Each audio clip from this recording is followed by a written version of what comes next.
Welcome back to our channel, B&B Loyalists. It is a spectacular day to dive headfirst into the most explosive, jaw-dropping drama Los Angeles has to offer.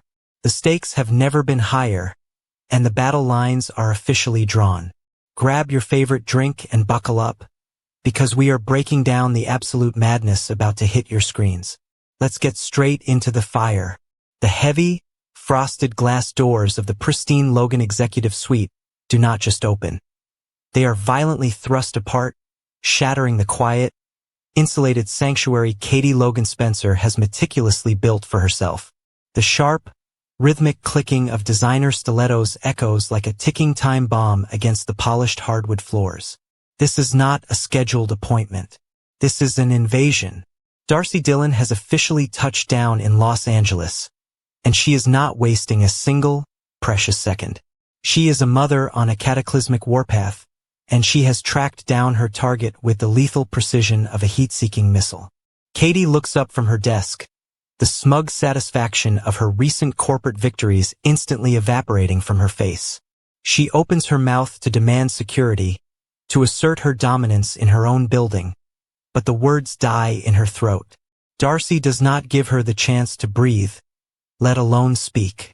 Closing the distance in 3 predatory strides, Darcy slams her hands down on the edge of Katie's immaculate desk. The physical intimidation is immediate, suffocating, and entirely intentional. Darcy's eyes are blazing with a maternal fury that threatens to burn the entire Logan empire to the ground. Without a single ounce of hesitation, Darcy launches into a verbal assault that leaves the air in the room crackling with high-voltage tension. She brings up the vicious, unwarranted attacks Katie has been hurling at her daughter. She spits the words "gold digger" right back into Katie's face, her voice dripping with a toxic blend of disgust and absolute mockery. Darcy demands to know who gave Katie the right to sit on a golden throne and pass judgment on a young woman who has fought tooth and nail for everything she has. The sheer force of Darcy's aggressive presence forces Katie to physically recoil, her usual arrogant composure crumbling under the weight of this unprecedented confrontation. Katie tries to rally. She attempts to pull rank, to use the Spencer name, the Logan legacy, and her protective rights as a mother to justify her brutal treatment of Melissa.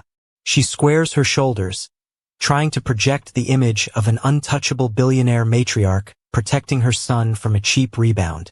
But Darcy Dillon does not flinch. Instead, a dark, menacing smile spreads across Darcy's face. She has been waiting for Katie to mount a defense, waiting for the perfect moment to drop a devastating truth bomb that will shatter Katie's hypocritical high horse into a million irreparable pieces. Leaning even closer, invading Katie's personal space, Darcy weaponizes the past with lethal accuracy. She brings up Bill Spencer. She brings up the decades of messy, compromised, morally bankrupt decisions Katie has made in the name of love and power. Darcy's voice drops to a lethal whisper as she dissects Katie's history, mocking the sheer, unadulterated hypocrisy of a woman who has endured and participated in endless scandals now daring to judge Melissa's character. Darcy paints a vivid, humiliating picture of Katie's past mistakes, dragging her darkest insecurities into the blinding light of day. Katie is left completely paralyzed, her eyes wide with a mixture of shock and dawning horror. She realizes, with a sickening drop in her stomach, that she has vastly underestimated the woman standing before her. She thought she was dealing with a nuisance. She now knows she has awakened a sleeping giant. Darcy is not just a concerned mother. She is a formidable, sharp-tongued adversary who knows exactly where to slide the knife and how to twist it. The realization that she is completely outmatched in this verbal bloodbath leaves Katie uncharacteristically speechless, her pristine image fractured beyond immediate repair.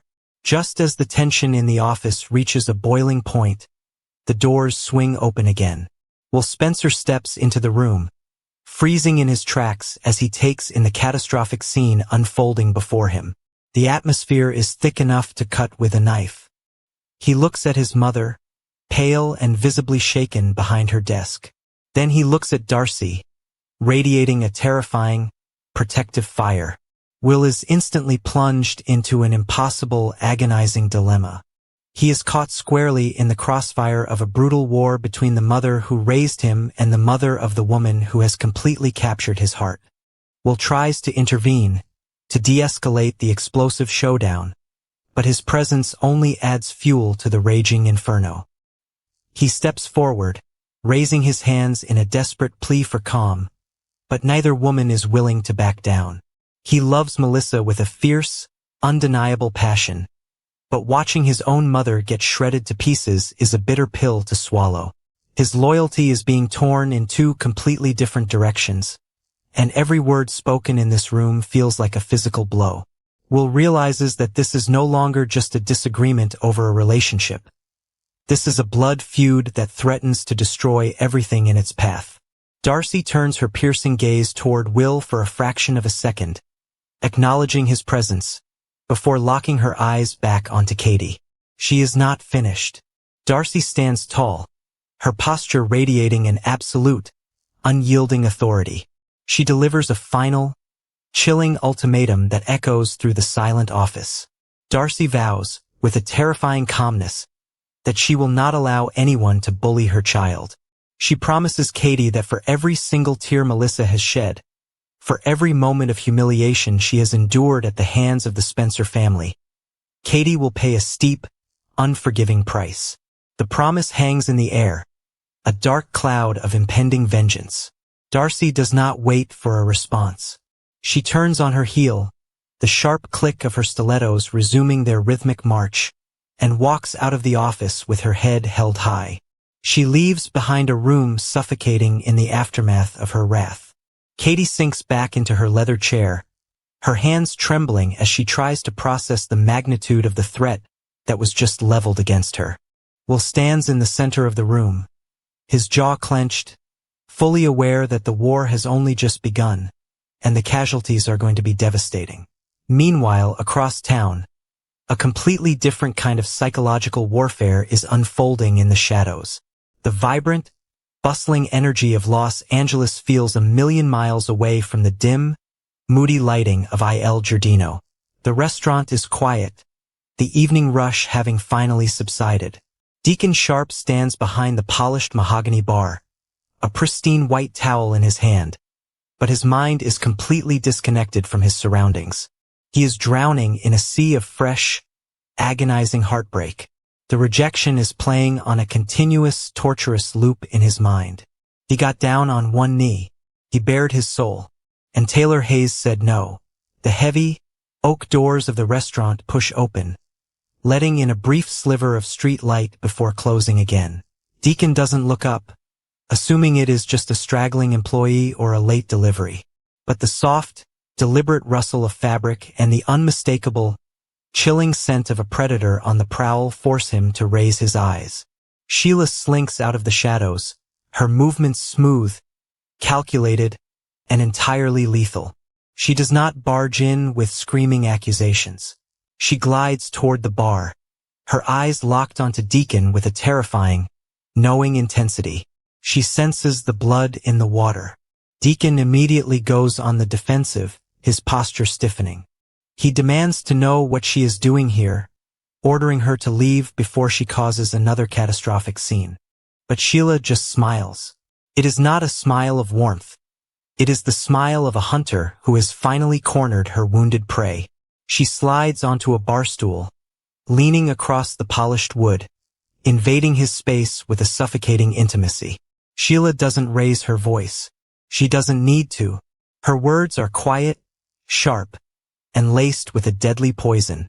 She knows exactly what happened.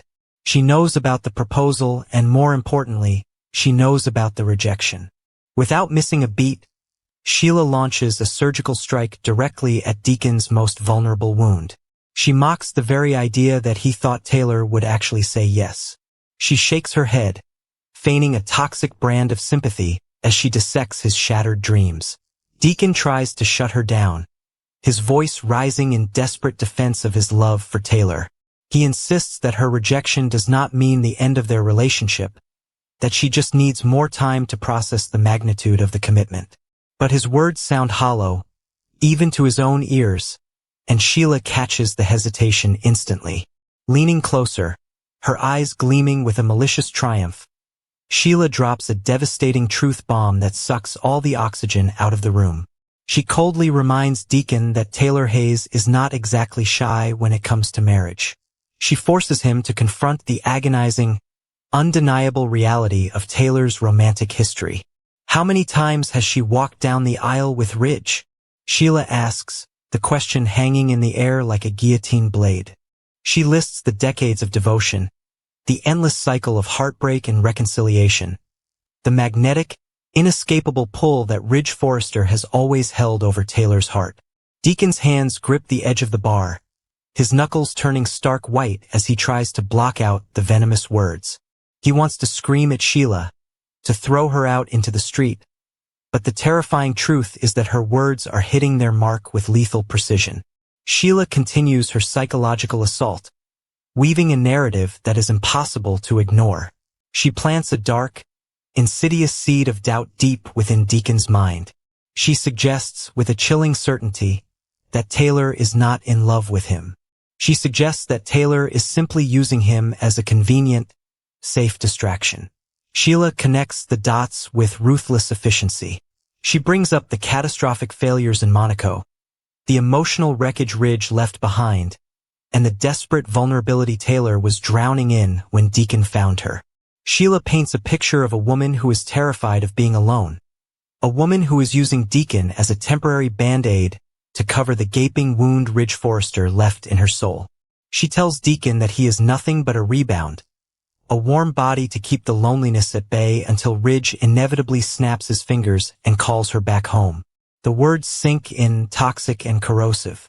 Deacon's resolve begins to visibly crumble.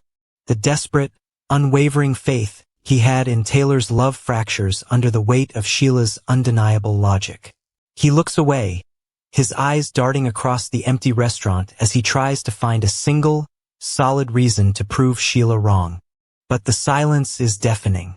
The rejection of his proposal suddenly takes on a much darker, much more sinister meaning. If Taylor truly loved him, if she was truly over Ridge, why would she hesitate? Why would she refuse the ultimate commitment? Sheila watches the exact moment the doubt takes root in his eyes. It is a subtle shift, a slight dropping of his shoulders, a flicker of profound, agonizing insecurity. A triumphant, wicked smile spreads across Sheila's face. She has done exactly what she came here to do. She has shattered the illusion of his perfect romance and exposed the fragile, rotting foundation it was built upon. She knows that once that seed of doubt is planted, it will grow, fester, and eventually destroy everything Deacon and Taylor have built. Sheila slowly stands up, smoothing the fabric of her coat with deliberate, agonizing slowness. She doesn't need to scream or make threats. The psychological warfare is already won. She looks at Deacon, her eyes burning with a dark, obsessive possessiveness. She sees his intense, suffocating loneliness, and she knows with absolute certainty that this is her opening. She is the only woman who has ever truly understood his darkness, the only woman who has ever accepted him without condition. As she turns and walks toward the exit, leaving Deacon alone with his shattered heart and his consuming doubts, Sheila knows it is only a matter of time before he comes crawling back into her arms. Will Darcy destroy Katie's empire? And can Deacon survive Sheila's psychological warfare? Drop your theories below and subscribe.